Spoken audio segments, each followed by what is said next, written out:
বৃহস্পতিবার ইউক্রেনের কোপ্রিভোনেৎস্কি শহরে ব্যাপক ড্রোন হামলা চালিয়েছে রুশ বাহিনী। ক্ষতিগ্রস্ত হয়েছে বহু বাড়িঘর, আহত হয়েছেন শিশুসহ বেশ কয়েকজন। এছাড়া ইউক্রেনের উত্তর পূর্বাঞ্চলের সুমি শহরে রুশ ড্রোন হামলায় ক্ষতিগ্রস্ত হয়েছে দুটি হাসপাতাল। পাশাপাশি বুধবার দিনিপ্র শহরের বিদ্যুৎ কেন্দ্রে পরপর হামলা চালিয়েছে রুশ সেনারা। যদিও এর কয়েক ঘন্টা আগেই রুশ প্রেসিডেন্ট পুতিন 30 দিনের জন্য ইউক্রেনের বিদ্যুৎ অবকাঠামোর ওপর হামলা স্থগিত রাখার প্রতিশ্রুতি দিয়েছিলেন।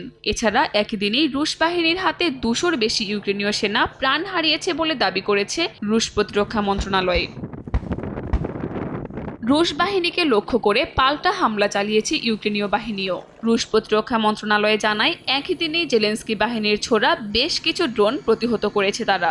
এছাড়া ইউক্রেনীয় সেনাদের হামলায় রাশিয়ার দক্ষিণাঞ্চলীয় ক্রাসনোদার অঞ্চলের একটি তেল ডিপোতে ছোটখাটো অগ্নিকাণ্ডের ঘটনা ঘটেছে। এদিকে মার্কিন প্রেসিডেন্ট ট্রাম্প ও ইউক্রেনের প্রেসিডেন্ট জেলেনস্কির মধ্যে যুদ্ধবিরতির বিষয়ে ফোনালাপ হয়েছে। হোয়াইট হাউস জানায়, জেলেনস্কি আংশিক যুদ্ধবিরতিতে সম্মত হয়েছেন। যদিও জেলেনস্কির অভিযোগ, যুক্তরাষ্ট্রের পূর্ণ যুদ্ধবিরতির প্রস্তাব প্রত্যাখ্যান করেছেন পুতিন। মস্কোর আগ্রাসন রুখতে বিশ্ববাসীর প্রতি আহ্বান জানান জেলেনস্কি।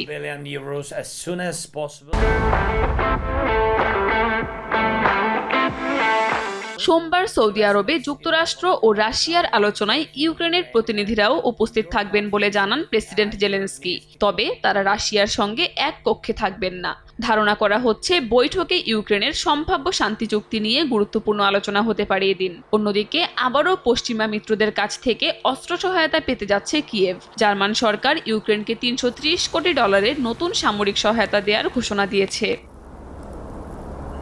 কাকুলি আখতার, সময় সংবাদ।